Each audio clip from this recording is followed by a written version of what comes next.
โลกวิปัตติสูตรโลกธรรม8ประการพระไตรปิฎกเล่มที่23พระสุตตันตปิฎกเล่มที่15อังคุตรนิกายสัตตกะอัตถกะนวกะนิบาตดูก่อนภิกษุทั้งหลายโลกธรรม8ประการนี้แลย่อมหมุนไปตามโลกและโลกย่อมหมุนไปตามโลกธรรม8ประการ8ประการเป็นไฉนคือลาภหนึ่งความเสื่อมจากลาภหนึ่งยศหนึ่งความเสื่อมยศหนึ่งนินทาหนึ่งสรรเสริญหนึ่งสุขหนึ่งทุกข์หนึ่งดูก่อนภิกษุทั้งหลายโลกธรรม8ประการนี้แลย่อมหมุนไปตามโลกและโลกย่อมหมุนไปตามโลกธรรม8ประการนี้ดูก่อนภิกษุทั้งหลายลาภก็ดีความเสื่อมลาภก็ดียศก็ดีความเสื่อมจากยศก็ดีนินทาก็ดีสรรเสริญก็ดี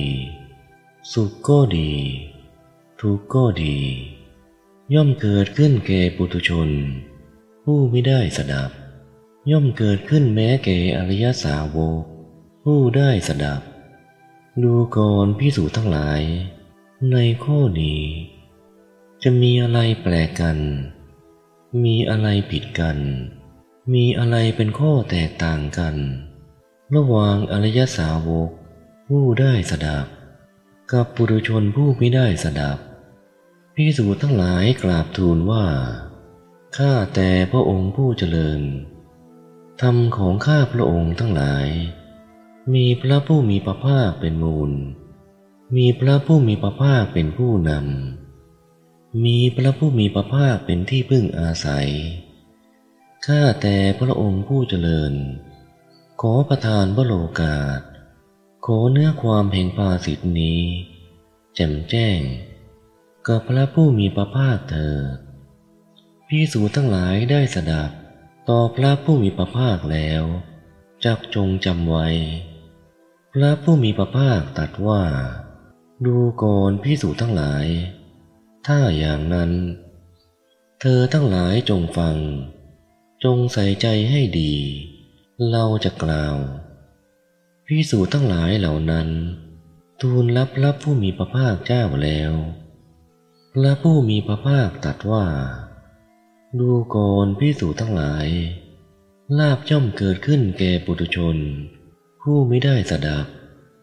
เขาไม่ตระหนักชัดไม่ทราบชัดตามความเป็นจริงว่าลาภนี้เกิดขึ้นแก่เราก็แต่ว่าลาภนั้นเป็นของไม่เที่ยงเป็นทุกข์มีความแปรปรวนเป็นธรรมดาความเสื่อมลาภความเสื่อมยศนินทาสรรเสริญสุขทุกข์ย่อมเกิดแก่ปุถุชนผู้ไม่ได้สดับเขาไม่ตระหนักชัดไม่ทราบชัดตามความเป็นจริงว่าทุกข์นี้เกิดขึ้นแล้วแก่เราก็แต่ว่าทุกข์นั้นไม่เที่ยงเป็นทุกข์มีความแปรปรวนเป็นธรรมดาแม้ลาภย่อมครอบงำจิตของเขาได้แม้เสื่อมลาภแม้ความเสื่อมลาภแม้ยศ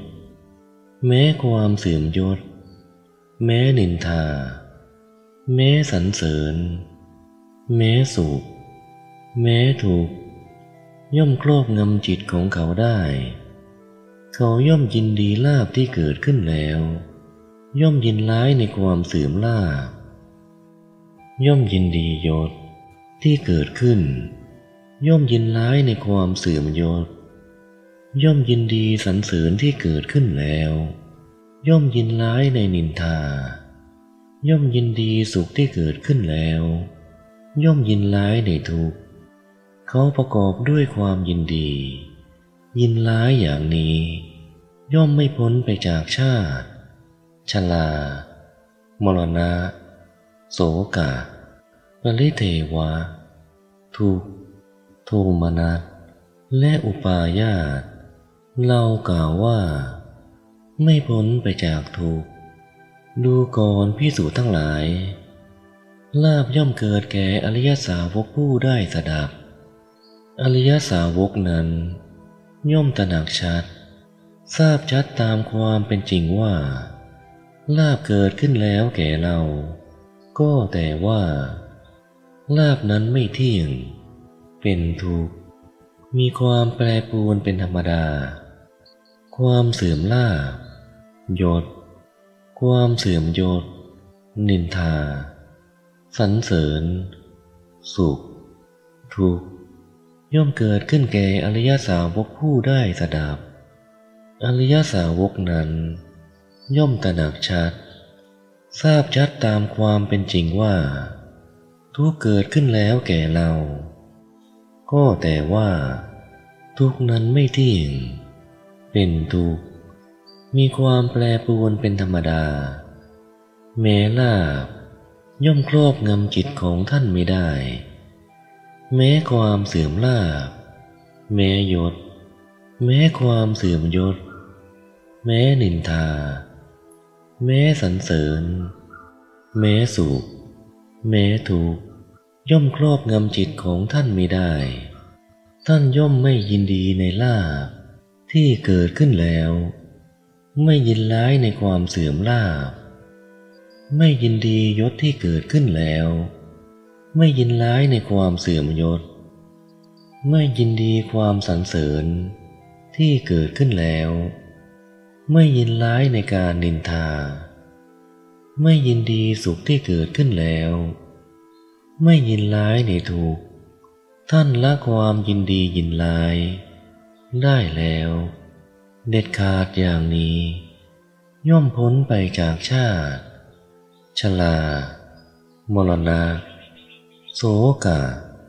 ปริเทวะทุกข์โทมนัสและอุปาญาสเรากล่าวว่าย่อมพ้นไปจากทุกข์ดูก่อนภิกษุทั้งหลายนี้แลเป็นความแปลกกันผิดกันแตกต่างกันระหว่างอริยสาวกผู้ได้สดับกับปุถุชนผู้ไม่ได้สดับธรรมในหมู่มนุษย์เหล่านี้คือลาภหนึ่งความเสื่อมลาภหนึ่งยศหนึ่งความเสื่อมยศหนึ่งนินทาหนึ่งสรรเสริญหนึ่งสุขหนึ่งทุกข์หนึ่งเป็นสภาพไม่เที่ยงไม่แน่นอนมีความแปรปรวนเป็นธรรมดาแต่ท่านผู้เป็นนักปราชญ์มีสติทราบธรรมเหล่านั้นแล้วพิจารณาเห็นว่ามีความแปรปรวนเป็นธรรมดาธรรมอันน่าปรารถนาย่อมย่ำยีจิตของท่านไม่ได้ท่านย่อมไม่ยินร้ายต่ออนิถาลมท่านขจัดความยินดีและยินร้ายเสียได้จนไม่เหลืออยู่อันหนึ่งท่านทราบทางนิพพานอันปราศจากทุลีไม่มีความโศกเศร้าเป็นผู้ถึงฝั่งแห่งภพย่อมทราบได้อย่างถูกต้องจบโลกวิปัตติสูตร